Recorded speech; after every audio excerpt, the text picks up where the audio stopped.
ازت خواسته بودم، پا نذاری رو منو این غرورم، کاشکی از چشم تو افتاده بودم.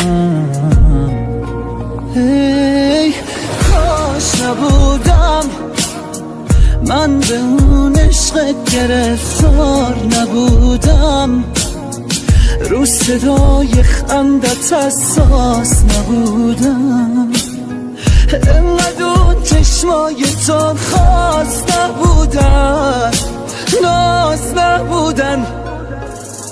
یکی مثل من چشماش شود عشقت باری، یکی مثل اون دوستت نداره ولی دوستش داری. اشکم در اومد وقتی صدای خندت اومد، توی عاشق و کشتی دیگه اونو از دست دادی. یکی مثل من چشماش شود عشقت باری، یکی مثل اون دوستت نداره ولی دوستش داری.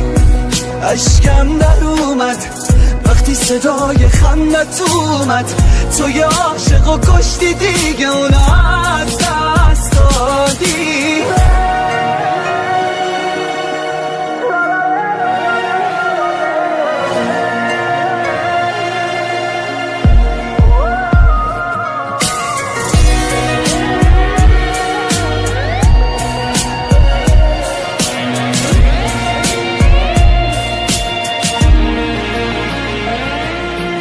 کاش نبودم، کاش همون اول تو رو شناخته بودم، دلو نباخته بودم، ساخته بودم چی ساخته بودم از عشق تو، و کاش بدونم کی توفان تو اومد. کاش نبودم.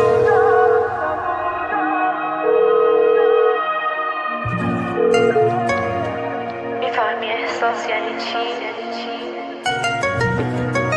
اصلا میفهمی حال بد یعنی چی؟ نمیخوای حرف بزنی؟ باشه. یکی مثل من چشماش شود عشقت باری، یکی مثل اون دوستت نداره ولی دوستش داری. اشکم در اومد وقتی صدای خندت اومد، توی عاشق و کشتی دیگه اونو از دست دادی. یکی مثل من چشماش شود عشقت باری، یکی مثل اون دوستت نداره ولی دوستش داری. اشکم در اومد وقتی صدای خندت اومد، توی عاشق و کشتی دیگه اونو از دست دادی.